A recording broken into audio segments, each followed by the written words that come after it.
Bonjour à tous et bienvenue. Nous sommes le 3 avril, il est midi 48 exactement. Je vous donne rendez-vous comme chaque semaine pour la sélection des publications contenant des erreurs, des fautes d'orthographe, de syntaxe que je trouve chaque semaine sur le réseau social Facebook. Je vous laisse prendre connaissance de la première publication qui nous vient du journal 20 minutes.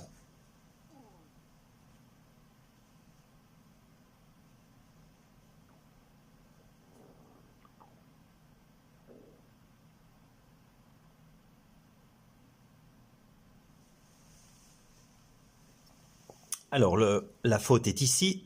Affaires aurait dû être au pluriel, puisque cabinet d'affaires, chargé d'affaires, homme ou femme d'affaires, lettre d'affaires, repas d'affaires, voyage d'affaires.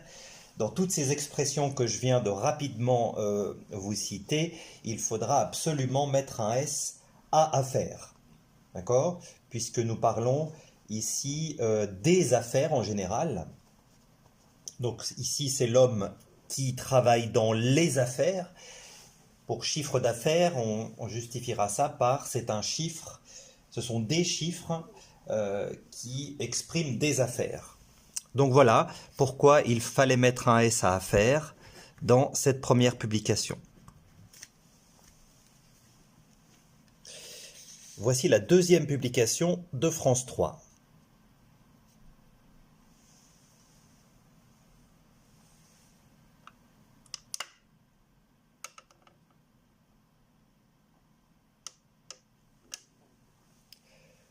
Alors, vous l'aurez tout de suite vu, cette faute, elle vous saute aux yeux, n'est-ce pas? La terminaison du verbe répondre ici, le S est réservé à la première et à la deuxième personne du singulier, je et tu. Ici, le sujet, c'est Michel Chapuis, la troisième personne du singulier. Il s'agit ici d'une erreur grave, probablement d'étourderie, mais il fallait effectivement supprimer ce S qui ne correspond pas au sujet. Troisième publication, France Inter.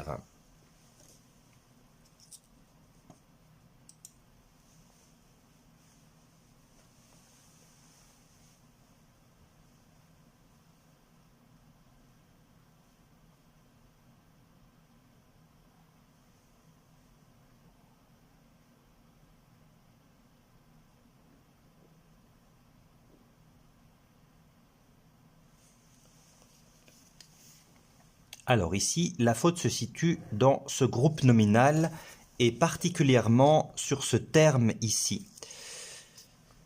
Je ne sais pas si nous en avions déjà parlé, mais il existe en français une liste, il existe des mots qui ne s'emploient qu'au pluriel, donc ils n'ont pas de version singulier, donc c'est le cas de frais ici, il fait partie de cette liste, mais nous y trouverons également les mots affre, alentour, anal, archive, dépend, fiançailles, honoraire, qu'est-ce qu'on a d'autre? Obsèques, vêpres, sévices, préparatifs, etc.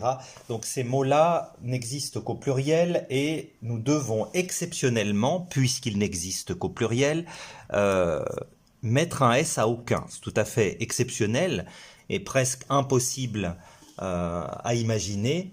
Mais voilà, nous sommes devant le cas de figure très très atypique de noms qui ne s'emploient qu'au pluriel. Donc là, aucun doit prendre un S à cause du nom frais qui n'existe qu'au pluriel. Et enfin, terminons avec le courrier international.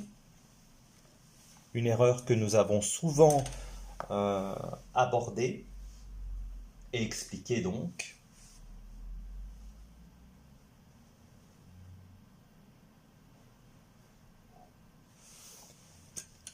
Elle touche la problématique de la concordance des temps. Ici, vous avez un passé composé qui prouve que nous sommes dans le système du passé. Ce sont les propos rapportés. discours indirect si vous préférez.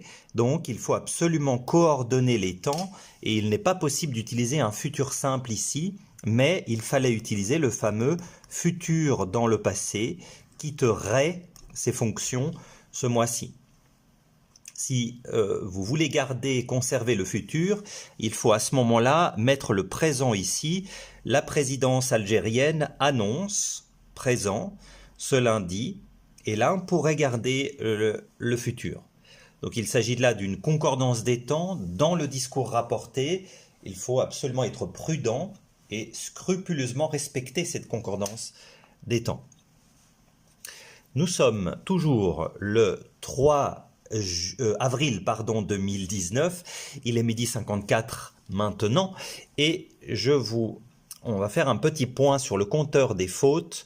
À ce jour, 361 fautes relevées au compteur des fautes. Comme vous le constatez, chaque semaine, de plus en plus de fautes sont décelées. Voilà. Je vous précise également que sur notre site internet www.ecolelfmp.ch, tout attaché, vous avez une nouvelle rubrique orthographe. Vous la verrez dans la barre de menu. C'est une page que j'ai décidé de créer avec Hélène, ma stagiaire, et sur laquelle je mets à jour ce compteur de fautes et je fais un point, si possible, mais ça c'est pas, je préfère pas vous le promettre, un point hebdomadaire sur les fautes que je décèle, et je fais un point très théorique. Je vous invite donc à vérifier cette page, à aller de temps en temps à la visiter. Cliquez sur la page, donc www.ecolelfmp.ch. La page s'appelle orthographe. Quant à moi, je vous donne rendez-vous la semaine prochaine et je vous souhaite à toutes et à tous une bonne fin de semaine.